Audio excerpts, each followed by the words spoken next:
Good morning student, welcome to chemistry class. In today's chemistry class we will continue resonance. In yesterday's class we discussed about the resonance, defined the resonance and conditions for the resonance. Now we will see the type of resonance, how much type of the resonance occur in the molecule. There are two type of resonance. Two types of resonance.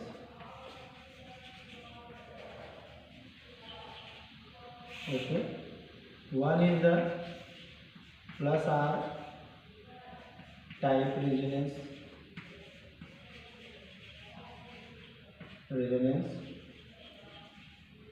and second one is minus R type resonance. Okay, तो यहाँ पे हम दो तरह के resonance पढ़ेंगे, एक तो प्लस टाइप और एक माइनस टाइप.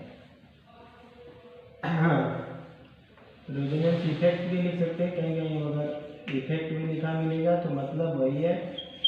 ठीक है, तो plus I type plus R type resonance क्या होता है? प्लस आर टाइप के रेजोनेंस वैसे ही होता है जैसे प्लस आई इफेक्ट हम लोग पढ़े थे.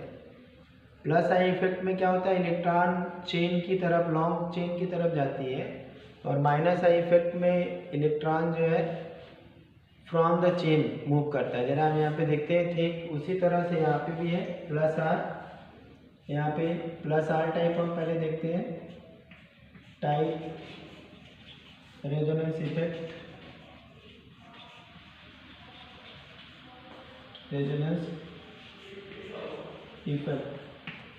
Okay, resonance effect. तो पहला इसमें क्या है, in this type of resonance, in this type of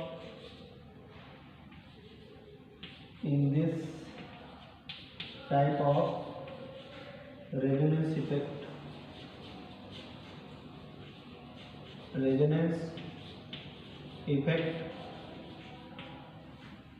electron move,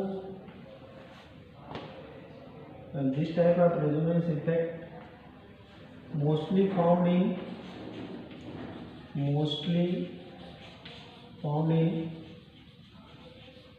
aromatic compounds,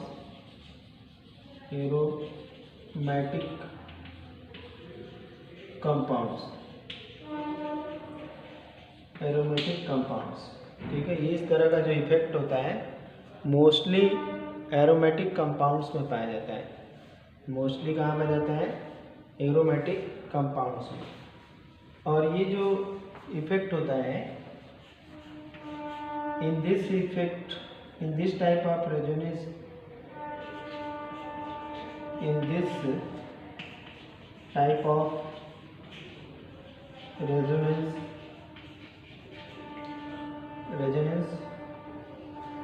electron move towards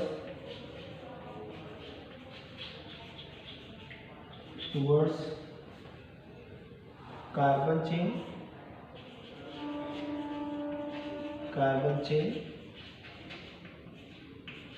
और कार्बन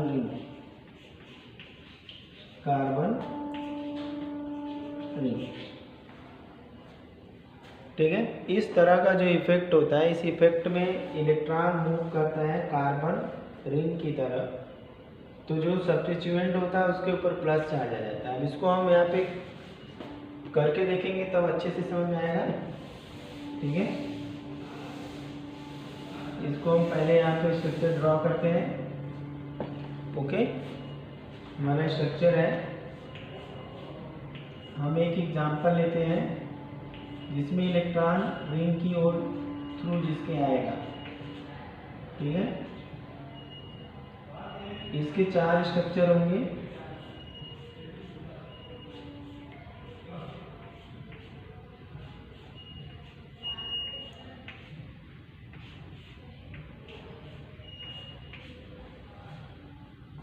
ठीक है, अब इसमें क्या है कि इलेक्ट्रॉन ये जो हमारा NH2 ग्रुप है इलेक्ट्रॉन रिलीजिंग ग्रुप है, रिलीजिंग ग्रुप, ठीक है। ये हमारा है electron releasing group ERG। ERG means electron releasing group, ERG means electron releasing group. यहाँ पे इलेक्ट्रॉन रिंग की ओर जाएगा और ये रिंग की ओर मूव करेगा। अगला जब स्ट्रक्चर हम बनाएंगे तो हमें देखने में क्या मिलेगा कि ये जो इलेक्ट्रॉन है मूव कर दिया और यहाँ पे डबल बॉन्ड हो गया और ये इलेक्ट्रॉन मूव करके बाहर आ गया और फिर इसको मेंटेन करने के लिए ये इलेक्ट्रॉन इधर आएगा, फिर ये इलेक्ट्रॉन इधर जाएगा, ठीक है। तो यहाँ पे हमारा हो जाएगा बॉन्ड इधर, यहाँ डबल बॉन्ड NH2 प्लस और यहाँ पे ये इलेक्ट्रॉन हो गया और यहाँ पे हमारा डबल बॉन्ड हो गया, ठीक है।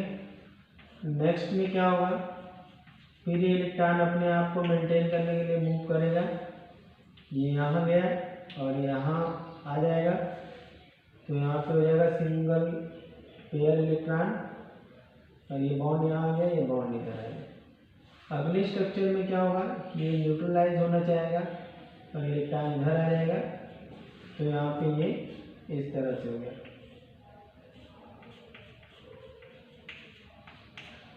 अब यहाँ पे हमने देखा कि ये इलेक्ट्रॉन की डेंसिटी 3 जगह पे बढ़ गई, एक तो यहाँ पे, दूसरा यहाँ पे और तीसरा यहाँ पे। तो रेजोनेंस का इफेक्ट ये होता है कि अगर इलेक्ट्रॉन रिलीजिंग ग्रुप है, अगर इलेक्ट्रॉन रिलीजिंग ग्रुप है तो वहाँ पे प्लस आर इफेक्ट शो कर रहा है और इलेक्ट्रॉन जो हमारी रिंग है वो एक्टिवेट हो जाती है। रिंग हमारी क्या होती है, एक्टिवेट हो जाती है। एक्टिवेट हो जाती है कैसे पता लगेगा कि यहाँ पे हम देख रहे हैं रिंग में 3 जगह पे इलेक्ट्रॉन की डेंसिटी ज़्यादा है, तो इनकमिंग ग्रुप इन 3 जगहों पे आके अटैच होंगे। तो यहाँ पे ड्यू टू आर इफेक्ट क्या होता है, due two plus are effect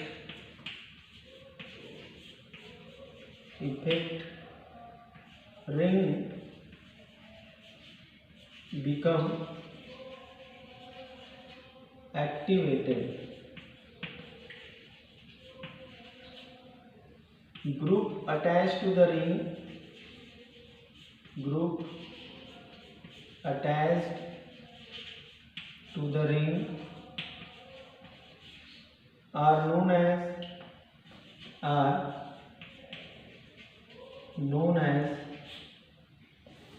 as ring activating group, ring activating group,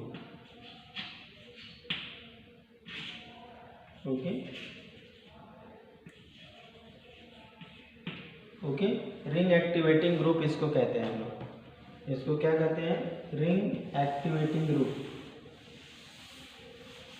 ठीक है। अब इस रिंग एक्टिवेटिंग ग्रुप में हम यहाँ पे देखेंगे कौन कौन से होते हैं, एग्जांपल लिख लेते हैं रिंग एक्टिवेटिंग ग्रुप में। इसमें हमारा OH माइनस NH2 X2 यानी X minus and OR minus OR and CH3 means R, okay.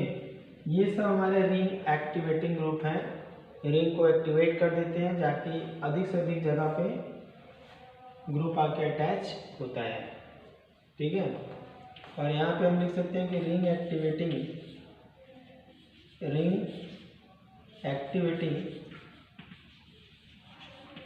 Activating groups are also known as known as ring activating group are also known as ortho-para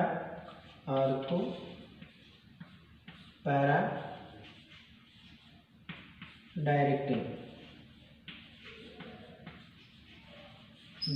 group.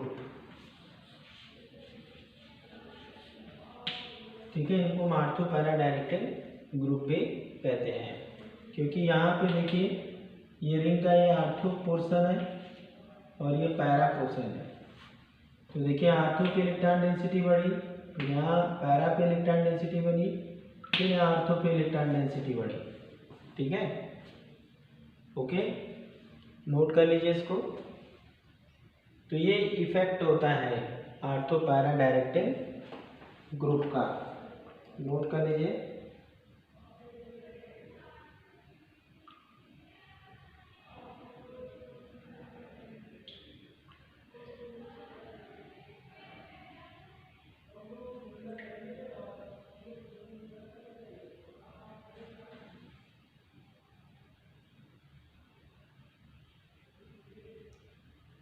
हो गया। अब जितना electron, एक line यहाँ पे लिखेंगे हम, मोर द इलेक्ट्रॉन डोनेटिंग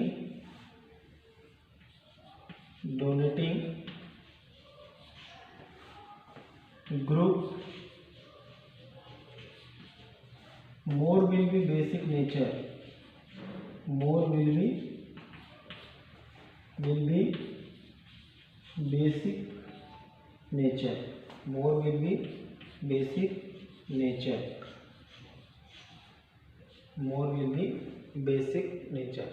जितना इलेक्ट्रॉन डोनेटिंग ग्रुप ज़्यादा रहेंगे उतना बेसिक नेचर भी ज़्यादा होगा। तो हमने आर ग्रुप में क्या देखा, इसमें जो ग्रुप अटैच होता है उसको हम इलेक्ट्रॉन रिलीजिंग या इलेक्ट्रॉन डोनेटिंग ग्रुप कहते हैं। ये रिंग को एक्टिवेट करते हैं क्योंकि मैक्सिमम इलेक्ट्रॉन डेंसिटी बढ़ाते हैं। हम यहाँ पे देख रहे हैं रिंग में 3 जगह पे इलेक्ट्रॉन डेंसिटी बढ़ रही है, 2 ऑर्थो पे और 1 पैरा पे। तो यहाँ पे रिंग को एक्टिवेट करना, ठीक है, तो इनको हम रिंग एक्टिवेटिंग ग्रुप कहते हैं। जैसे OH minus, NH2, N plus, OR, CH3, ये सब क्या है, इलेक्ट्रॉन रिलीजिंग है, रिंग को एक्टिवेट करते हैं। इन्हीं को हम, इन रिंग एक्टिवेटिंग ग्रुप्स को हम ऑर्थो पैरा डायरेक्टिंग भी बोलते हैं। ऑर्थो पैरा डायरेक्टिंग का मतलब होता है कि इलेक्ट्रॉन उस डायरेक्शन में जाएगा, सॉरी, आने वाला इलेक्ट्रोफाइल वहाँ जाएगा जहाँ पे इलेक्ट्रॉन डेंसिटी ज़्यादा होगी, वो ऑर्थो और पैरा पोजीशन पे ज़्यादा जाएगा। ठीक है, नोट कर लीजिए इसको फटाफट। इसके बाद यहाँ पे हम लोग ने एक लाइन लिखेंगे, इंपॉर्टेंट लाइन, कि जो हमारा हैलोजेंस होते हैं, हैलोजेंस, बस एक लाइन यहाँ लिखेंगे, halogens are slightly deactivating, halogens are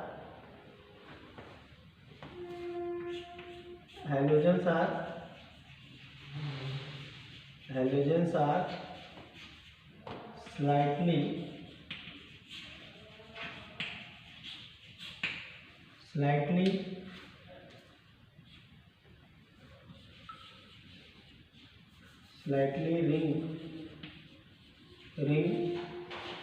deactivating, slightly ring deactivating, ठीक है, स्लाइटली रिंग डीएक्टिवेटिंग होते हैं।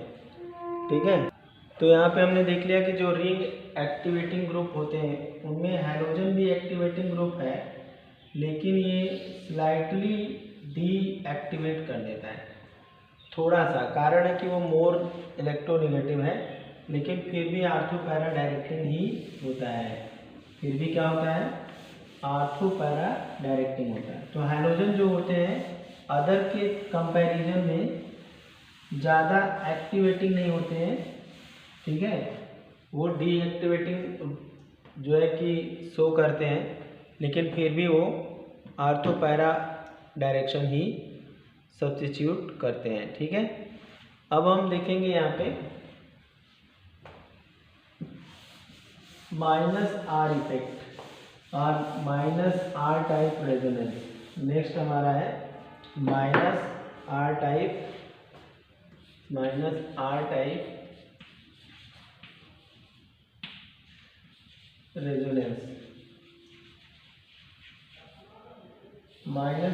Type resonance effect.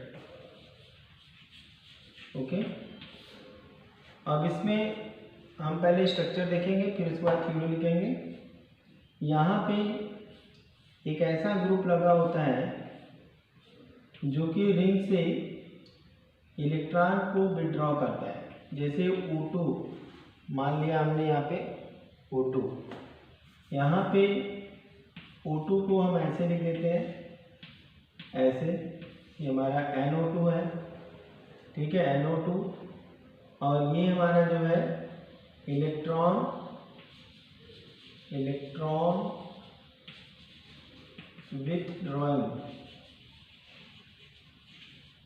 Withdrawing group है। ठीक है, इसके बाद यहाँ पे हम क्या देखेंगे, इलेक्ट्रॉन अगर इधर जाएगा, अगर ये इलेक्ट्रॉन इधर मूव कर रहा है, ठीक है, तो ये इधर की ओर मूव करेगा। जब ये मूव करेगा तो क्या होगा, हम यहाँ देखेंगे कि ये इलेक्ट्रॉन यहाँ से गया, यहाँ डबल बॉन्ड हो गया,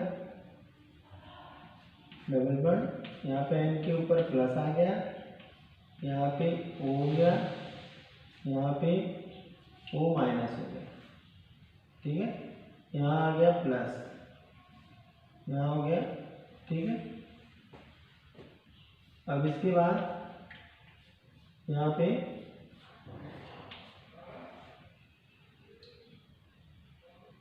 ये मूव करेगा इस तरह से इलेक्ट्रॉन, इसको न्यूट्रल करने के लिए यहाँ मूव करेगा, यहाँ मूव करेगा तो ये हो जाएगा इस तरह से, यहाँ हो जाएगा प्लस चार्ज, यहाँ हो गया बॉन्ड, यहाँ पे हो गया double bond N O minus O। ठीक है, ये हो गया प्लस। ठीक है, इसके बाद क्या होगा कि ये मूव करेगा इधर की ओर, जब ये इधर मूव करेगा तो क्या होगा, यहाँ पे प्लस चार्ज यहाँ पे आ गया, और ये बॉन्ड इधर आ गया, ये बॉन्ड इधर आ गया, यहाँ पे डबल बॉन्ड, ये सिंगल बॉन्ड, और ये O माइनस। तो हमने यहाँ पे देखा जहाँ प्लस है, जहाँ प्लस है, यहाँ प्लस है, यहाँ प्लस है, यहाँ प्लस है, इन सारे प्लस की जगह पे 0 इलेक्ट्रॉन डेंसिटी है, 0 इलेक्ट्रॉन डेंसिटी है। तो अब आने वाला जो इलेक्ट्रोफाइल है वो इस पोजीशन पे, मेटा पोजीशन पे जो है कि अटैक करेगा। तो अब हम पहले की तुलना में देखें कि प्लेस, अटैकिंग प्लेस कम हो गए, पहले 3 थे अब 2 हो गए। तो इसका मतलब ये जो ग्रुप होते हैं रिंग को डीएक्टिवेट कर देते हैं, और इसकी वजह से कम प्लेस पे इलेक्ट्रोफिलिक अटैक होता है। ठीक है, तो रेजोनेंस के -R टाइप में हम क्या देख रहे हैं कि इलेक्ट्रॉन विड्रॉ हो रहा है रिंग से ऊपर की ओर, यहाँ पे माइनस चार्ज आ रहा है और रिंग के ऊपर प्लस चार्ज आ रहा है। तो इस इफेक्ट को हम कहते हैं -R इफेक्ट, जिसमें कि अटैकिंग ग्रुप के ऊपर माइनस चार्ज और उसके ऊपर रिंग के ऊपर प्लस चार्ज आ रहा है।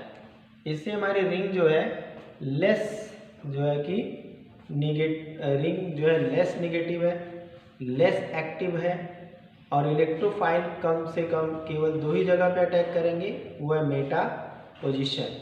तो R इफेक्ट के कारण रिंग जो होती है डीएक्टिवेट होती है, क्योंकि सारे इलेक्ट्रॉन खींच लिए जाते हैं, और इसके अलावा जो इलेक्ट्रॉन है कम से कम जगह पे हाई डेंसिटी में होते हैं, जैसे कि दो जगह पे मेटा पोजीशन पे हमने देखा, वहाँ पे वो एक्टिव होते हैं। ठीक है, तो रेजोनेंस इफेक्ट क्या होता है यहाँ पे, प्लस माइनस आर इफेक्ट में क्या होता है, in minus R effect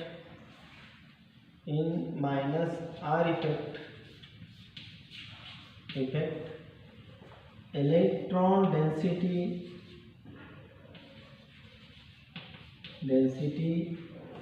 on ring decreases electron density ring density decreases.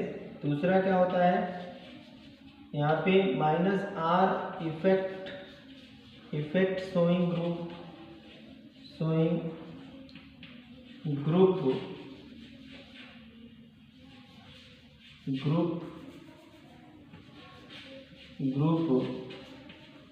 Are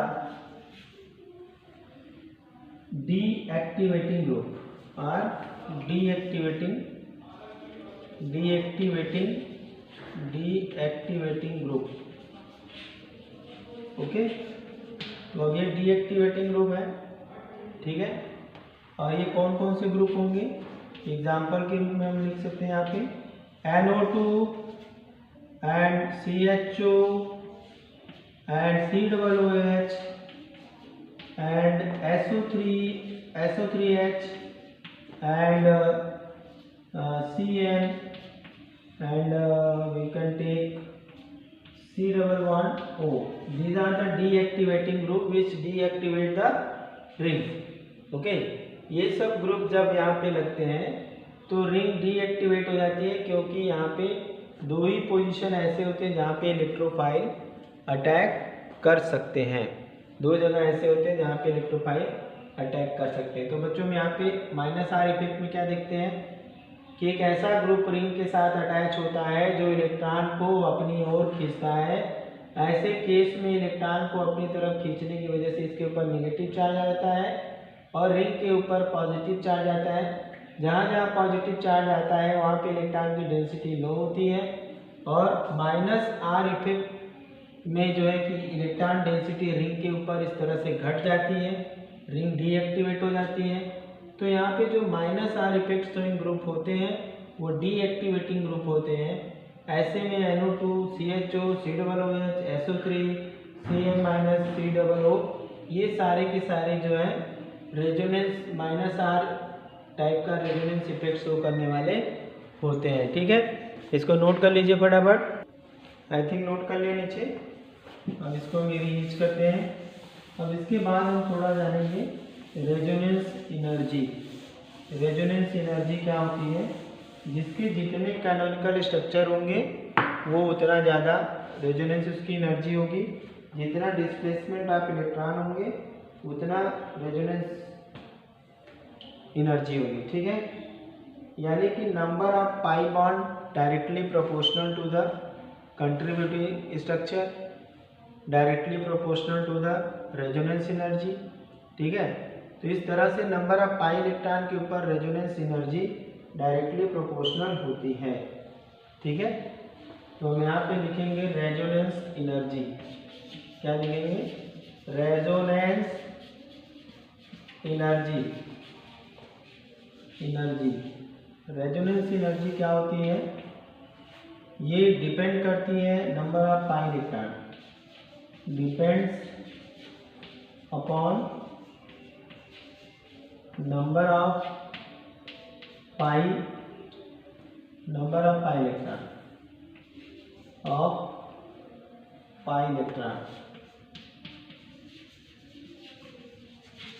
electron के ऊपर डिपेंड करती है। तो ये जो होती है यहाँ पर resonance energy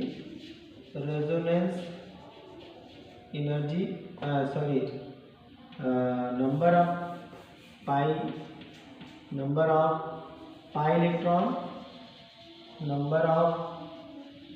pi electron directly proportional to contributing structure proportional to the resonance energy resonance energy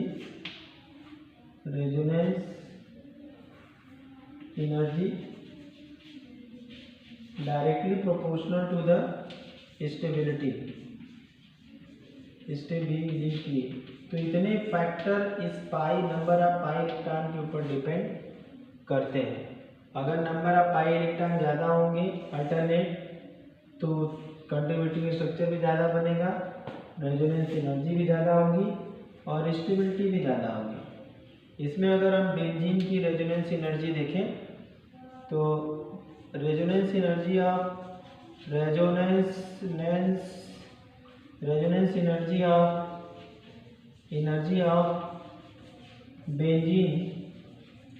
benzene is 36 kilo calorie. Okay, 36 kilo calorie होती है। ठीक है, अब यहाँ पे एक चीज़ तो हमने जान लिया कि पाई बॉन्ड के ऊपर रेजोनेंस एनर्जी डिपेंड है। जितना पाई बॉन्ड होगा अल्टरनेट, उतना कंट्रीब्यूटिंग स्ट्रक्चर होंगी, उतना रेजोनेंस एनर्जी होगी, उतनी ज़्यादा स्टेबिलिटी होगी। और रेजोनेंस एनर्जी बेंजीन की देखी जाए तो 3 किलो कैलोरी आती है।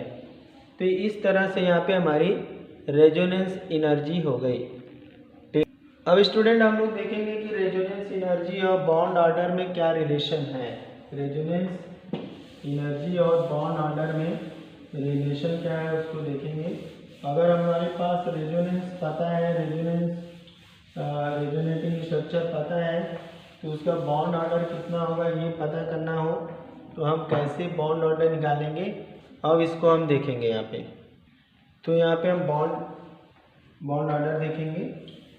बॉन्ड ऑर्डर क्या होता है? Total number of bond between two atoms upon total number of resonating structure. समझ में नहीं आया? देखिए एक एग्जांपल देखते हैं। हमें बेंजीन का बॉन्ड ऑर्डर निकालना है। ये है बेंजीन का हमें बॉन्ड ऑर्डर निकालना है। बॉन्ड ऑर्डर क्या होगा? तो इसको निकालने के लिए हमें क्या करना है? हमें निकालना है कि ये इसके रेजोनेटिंग स्ट्रक्चर कितने हैं।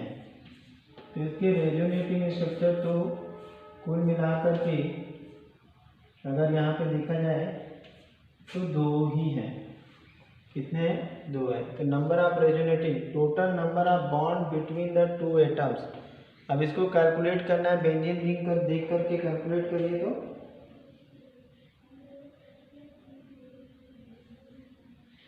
यहाँ पे हमें टोटल नंबर ऑफ बॉन्ड का मतलब ये हो गया कि देखिए यहाँ पे 2 एटम के बीच में या तो सिंगल बॉन्ड है या डबल बॉन्ड है, यानी एक डबल बॉन्ड है और एक सिंगल बॉन्ड है। तो बॉन्ड ऑर्डर ऑफ बेंजीन क्या हो जाएगा? ये बेंजीन का हो जाएगा यहाँ पे 2 डबल बॉन्ड, यहाँ पे एक डबल बॉन्ड है और एक सिंगल बॉन्ड है। क्या है? एक सिंगल बॉन्ड है। ठीक है, एक डबल बॉन्ड है और एक सिंगल बॉन्ड है। और कुल रेजोनेटिंग स्ट्रक्चर कितने हैं? 2 हैं। और यहाँ पे हो गया 3/2। तो इसका बॉन्ड ऑर्डर कितना आया? 1.5। ठीक है, इसको नोट करिए फटाफट।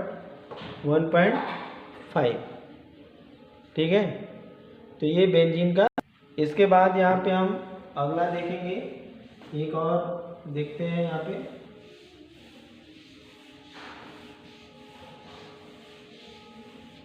ठीक है, ये हमारे पास रिंग है। सपोज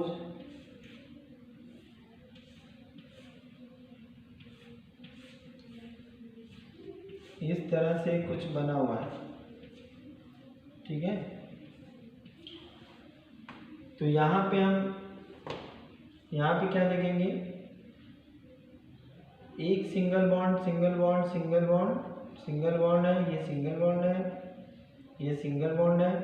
ठीक है, यहाँ सिंगल बॉन्ड और यहाँ सिंगल बॉन्ड। ठीक है, तो यहाँ पे इसकी स्ट्रक्चर कितने बनेंगे ये देखेंगे। स्ट्रक्चर इसके 2 बनेंगे।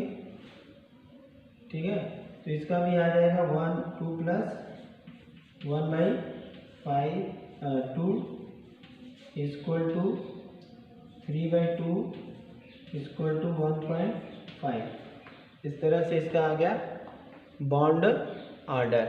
ठीक है, अब इसके बाद बॉन्ड ऑर्डर के बाद हमें देखना है कि रेजोनेंस जो स्ट्रक्चर होते हैं वो स्टेबिलिटी का रेजोनेंस से क्या रिलेशन है, या रेजोनेंस से स्टेबिलिटी का क्या रिलेशन है। अब वो हम अगली वीडियो में देखेंगे। आज के लिए इतना ही। Thank you, have a nice day.